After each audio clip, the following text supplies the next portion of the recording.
اللہ کے راستے میں نکلنا یہ آدمی کے صرف اپنے ارادے پر نہیں ہے، اس لیے کہ کوئی بھی کام صرف کسی بھی آدمی کے اپنے ارادے سے نہیں ہوتا۔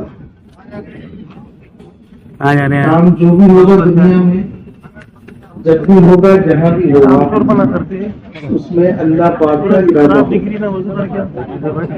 اللہ پاک کے ارادے کی وجہ ساری دنیا کے انسان مل کر کے بھی کسی ایک کام کے لیے ارادہ کر لیں اور صرف اکیلے اللہ پاک کا ارادہ اس کام کے بارے میں نہ ہو، تو ساری دنیا کے انسانوں کے ارادے کے ہونے کے بعد بھی وہ کام نہیں ہوگا، اس لیے کہ اللہ پاک کا ارادہ نہیں، اور اللہ پاک اکیلے کسی کام کا ارادہ کرنے اور پھر ساری دنیا کے انسان مل کر کے اس کے خلاف ارادہ کریں تو ساری دنیا کے انسانوں کے خلاف ارادے کے بعد بھی وہ کام ہو جائے گا، اس لیے کہ اللہ نے چاہا۔ بات یہ ہے، صحیح بات، کہ اللہ پاک کے ارادے کے بغیر کام نہیں ہوتا۔ ہم نے کسی کام کے لیے ارادہ کیا اور اللہ پاک کا بھی ارادہ ہو گیا تو وہ کام ہو جائے گا، اور ہم نے کسی کام کے لیے ارادہ کیا اور اللہ پاک نے اس کام کے لیے ارادہ نہ کیا، وہ کام نہیں ہوگا۔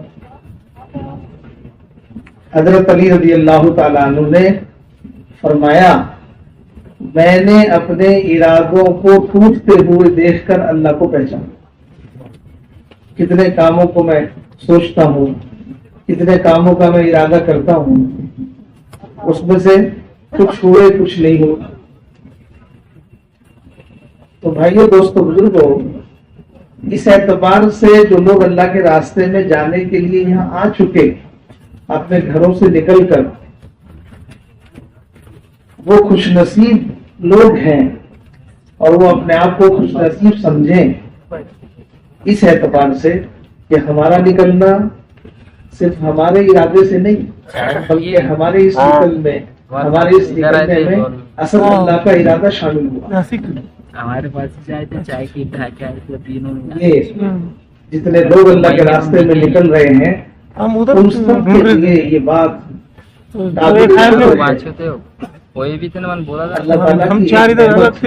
اللہ کا ایک فضل ہمارے ساتھ ہو گیا، اور اللہ پاک نے اپنے فضل سے ہمیں اپنے راستے میں نکلنے کی توفیق دے دی۔ کتنے لوگ ایسے اس راستے میں نکلنا چاہتے تھے، نام بھی لکھا ہوا تھا، پیسے بھی جمع تھے، بستر بھی آ گیا، لیکن آج بھی نہیں آ سکا۔ کتنے لوگوں کے پیسے جمع رہ گئے، کتنے لوگوں کے نام لکھے ہوئے رہ گئے، اور کتنے لوگ کا سامان مسجد میں آ کے پڑ گیا لیکن وہ نہیں آ سکے۔ اور بہت سے لوگ آنے والے میں ایسے جن کا کوئی نام نہیں تھا، جماعت چلنے لگی تو چلتے چلتے جماعت کے ساتھ شامل ہو گئے۔ تمہارا میٹر تو چالو، چلو ہم بھی چلیں، تم ابھی لکھ لو یا 2-4 دن کے بعد۔ بھائی دوستو، بزرگوں، جو لوگ اللہ کے راستے میں نکل رہے ہیں اپنے آپ کو اس اعتبار سے خوش نصیب سمجھیں کہ اللہ تعالیٰ کا یہ فضل ہمارے ساتھ ہو گیا ہے، اور ہمیں اللہ تعالیٰ کے اس فضل کا شکر ادا کرنا چاہیے۔ شکر کیسے ادا ہوگا؟ زبان کے دو بول شکر نہیں ہے کہ زبان سے کوئی چیز ادا کر دی جائے۔ حضور اکرم صلی اللہ علیہ وسلم نے رات بھر اتنی لمبی نماز پڑھی کہ نماز پڑھتے پڑھتے آپ کے پیروں پہ ورم آ گیا۔ حضرت عائشہ صدیقہ رضی اللہ تعالی عنہا نے آپ کی یہ حالت دیکھ کر آپ سے عرض کیا، یا رسول اللہ، آج آپ کے لیے دن میں جبرائیل علیہ السلام خوشخبری لے کر آئے اور رات میں آپ نے نظام الدین کا عبادت میں اتنی محنت کل سے اور اتنی جان اور اتنی کوشش کی کہ آپ کے پیروں پہ ورم آ گیا. اللہ کے نبی نے ارشاد فرمایا کہ عائشہ کیا میں اللہ کا شکر گزار بندہ نہ بنوں؟ اللہ کی نعمتوں کا شکر اپنی جان کھپا کر کیا جائے, اپنی جان لگا کر اللہ کی نعمتوں کا شکر ادا کرنا. بھائیو دوستوں, وہ ایک مرحلہ اللہ کے راستے میں نکلنے کا ابتدائی اپنے گھروں سے نکلنا. ان کی عمر کے حساب شیطان نہیں چاہتا کہ کوئی آدمی مولانا یوسف جو ہے نا امام مرکز اللہ کے راستے میں جائے, تھے ابھی مولانا یوسف وہ نہیں چاہتا. جو اس لیے اس کی پہلی کوشش یہ ہوتی ہے اندر ہے تو انہوں پوری کہ وہ سارے داؤ استعمال کرتا ہے کہ کوئی آدمی اللہ کے راستے میں نہ جا سکے. حضرت جی کہے گئے اللہ پاک نے اس مرحلے سے نکال دیا. ڈپٹی ہاں ان کے بعد وہی چیز دوسری کوشش اس کی یہ ہوگی کہ یہ نکل تو گئے ہیں لیکن نکلنے کے بعد ان کا وقت صحیح نہ ملے, 35 سال کے چھو ان کا وقت صحیح نہ ملے, 35 سے 40 ان کا وقت برباد ہو جائے, ان کا ان کو اعمال کے راستے سے ہٹانے کی محنت کرے. کیونکہ وہ اصول کی بات ہے. تو بھائی دوستوں, ہمیں یہ دعا مانگنی ہوگی, اصول کی بات ہے. اے اللہ جس فضل سے تم نے اپنے راستے کے لیے ہمیں نکالا ہے اسی فضل سے ہمیں کوئی کھائی صحیح وقت لگانے کی بھی توفیق. ورنہ بہت سے لوگ چلہ چھوڑ کے واپس آ جاتے ہیں. کیوں آ گئے چلہ چھوڑ کے واپس؟ کہ امیر صاحب ٹھیک نہیں ہے. کسی سے پوچھا آپ کیوں آ گئے؟ انہوں نے تو پورا وہی بتایا انہوں نے کہا کہ امیر صاحب تو ٹھیک ہے لیکن ساتھی ٹھیک نہیں ہے. اسکولوں میں کسی سے پوچھا کہ آپ کیوں آ گئے؟ مریدین تو اس نے کہا کہ امیر صاحب بھی ٹھیک ہے اور ساتھی بھی ٹھیک ہے, مرید ہونا بس جماعت میں کھانا پینا ٹھیک ہے. رہنا باقی اور کسی سے پوچھا کہ آپ کیوں آ گئے؟ اس نے کہا کہ امیر صاحب بھی ٹھیک ہے اور ساتھی بھی ٹھیک ہے اور کھانا پینا بھی ٹھیک ہے لیکن جماعت کو جہاں بھیجا تھا وہاں کا موسم ٹھیک ہے.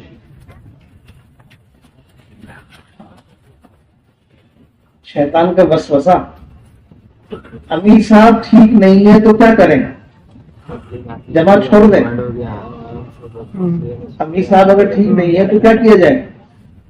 جماعت چھوڑ کے آ جائیں. چالو ہو گئے 10 بجے بولو نا, امیر صاحب ٹھیک نہیں ہے تو برداشت کریں, اگر ساتھی ٹھیک نہیں ہے تو برداشت کریں, کھانا پینا ٹھیک نہیں ہے تو برداشت کریں, اور اگر موسم ٹھیک نہیں ہے تو برداشت کریں. صحابہ کرام جب ہجرت کر کے مکے سے مدینہ آئے تو مدینے شہر کا نام تھا, ایک نام سے پکارا جاتا تھا مدینے کو بخار کا شہر. بخار مدینے میں وبا تھی تو صحابہ اکرام مکے سے ہجرت کر کے مدینے آئے تو مدینے آ کر کے بیمار پڑ گئے. حضرت بلال کے بارے میں آتا کہ وہ اپنے بستر میں پڑے ہوئے روتے تھے, اس کو فکر اچھی تھی, پیلے پڑ گئے تھے بخار میں, اس لیے کہ بیماری جو ہوتی ہے وہ آدمی کو لاغیر کر دیتی ہے. تو بخار ہے, وہ بخار میں پڑ گئے صحابہ, اپنا وطن چھوڑ کے آئے ہیں, اپنا گھر چھوڑ کے آئے ہیں, ہجرت کر کے آئے ہیں اور یہاں آ کے بخار میں ملوث ہو گئے. بخار نے پکڑ لیا سب کو. آپ صلی اللہ علیہ وسلم اپنے صحابہ کے ساتھ بیٹھے ہوئے تھے تو گاؤں کے رہنے والے 2 لوگ آپ کے پاس آئے. انہوں نے آ کے عرض کیا, یا رسول اللہ ہم سے برداشت نہیں ہوتا, آپ ہمیں اجازت دے دیجیے. آپ نے ان سے کوئی بات نہیں فرمائی, سکوت فرمایا, ان کی بات کا کوئی جواب نہیں دیا. جب وہ چلے گئے تو آپ نے فرمایا، جو لوگ بیٹھے ہوئے تھے ان سے فرمایا کہ مدینہ اس وقت آگ کی بھٹی بنا ہوا ہے، مدینہ اس وقت آگ کی بھٹی بنا ہوا ہے، جو بھی میل کچیل ہوگا وہ دور ہو جائے۔ چنانچہ اس کے بعد ایک صحابی نے خواب میں دیکھا کہ ایک عورت بدصورت ڈراؤنی شکل وہ مدینے سے باہر جا رہی ہے۔ ان صحابی نے آپ کی خدمت میں حاضر ہو کر اس خواب کو عرض کیا۔ آپ نے ارشاد فرمایا کہ اللہ پاک نے مدینے کی وبا کو ہمیشہ کے لیے نکال دیا، ہمیشہ کے لیے۔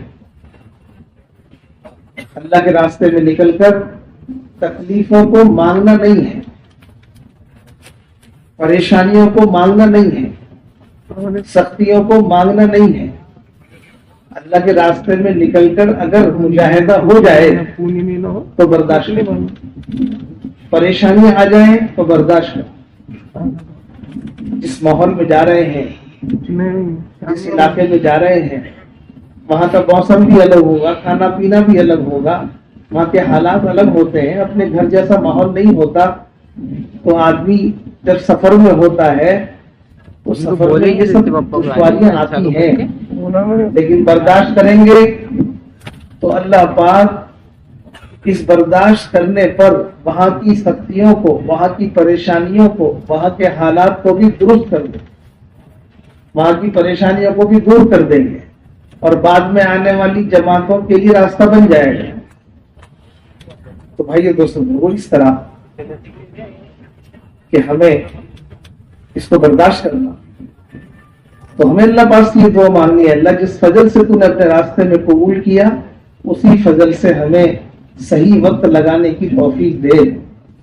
ہم جم کر اپنا وقت لگائیں اور صحیح وقت لگائیں، اعمال کے ساتھ وقت لگائیں، اعمال کی مشغولی کے ساتھ اپنے آپ کو 24 گھنٹے گزاریں، اعمال کی مشغولی کے ساتھ۔ اللہ پاک سے یہ دعا مانگنے کی ضرورت ہے، اس طرح کی ہماری کارگزاری بنے اللہ کے راستے میں نکل کر کہ ہمارا چلہ چلے کے لیے نہیں ہے، 4 مہینے کے لیے نہیں ہے، ہم 4 مہینے میں 4 مہینے کے لیے نہیں جا رہے، ہم چلے میں چلے کے لیے نہیں جا رہے، ہم 4 مہینے اور چلے میں زندگی کو سامنے رکھ کر جا رہے ہیں، زندگی کو سامنے رکھ کے جا رہے ہیں۔ یہ مسئلہ چلے کا نہیں ہے، مسئلہ 4 مہینے کا نہیں ہے، مسئلہ میری پوری زندگی کا ہے۔ اپنی زندگی کو ایک رخ پر لانے کے لیے یہ اللہ کے راستے میں نکل رہا ہوں، اس کو سامنے رکھ کر کے نکل رہا ہوں کہ میرے 4 مہینے اور میرا یہ چلہ میری زندگی کے لیے فیصلے کرا دے، میری زندگی بھر کے لیے فیصلے ہو جائیں۔ اللہ تعالیٰ رحم فرما کر اور اللہ پاک ترس فرما کر اور اللہ پاک کو ایسا پیار آ جائے اس محنت پر، ایسی محنت کی جائے اللہ کے راستے میں نکل کر کہ اللہ تعالیٰ زندگی بھر کے لیے ہمیں اپنے اس مبارک کام کے لیے قبول فرما لے اور اس دین پر چلنے کے لیے قبول فرما لے۔ ایسی محنت ہمیں کرنی ہے اللہ کے راستے میں نکل کر۔ اگلا تقاضا ہمارا یہ ہے، ایک محنت تھی اپنے گھر سے نکلنے کی، اب ایک محنت ہے اپنے آپ کو بنانے کی، ایک محنت ہے اپنے آپ کو جمانے کی، ایک محنت ہے اپنے آپ کو اس کام کا بنانے کی۔ اب یہ محنت کا مرحلہ ہمارے سامنے آ رہا ہے۔ بھائی دوستو بزرگوں، اللہ کے راستے میں نکلنا بہت قیمتی ہے۔ حدیث میں آتا ہے کہ کوئی آدمی اللہ کے راستے میں نکلے اور اللہ کے راستے میں چلتے ہوئے اس کے پیروں پر دھول لگ جائے تو حدیث میں ہے کہ جہنم کی آگ اس کے پیروں کو نہیں جلائے گی۔ اگر یہ دھول اس کے چہرے پہ لگ جائے تو حدیث میں ہے جہنم کی آگ اس کے چہرے کو نہیں جلائے گی۔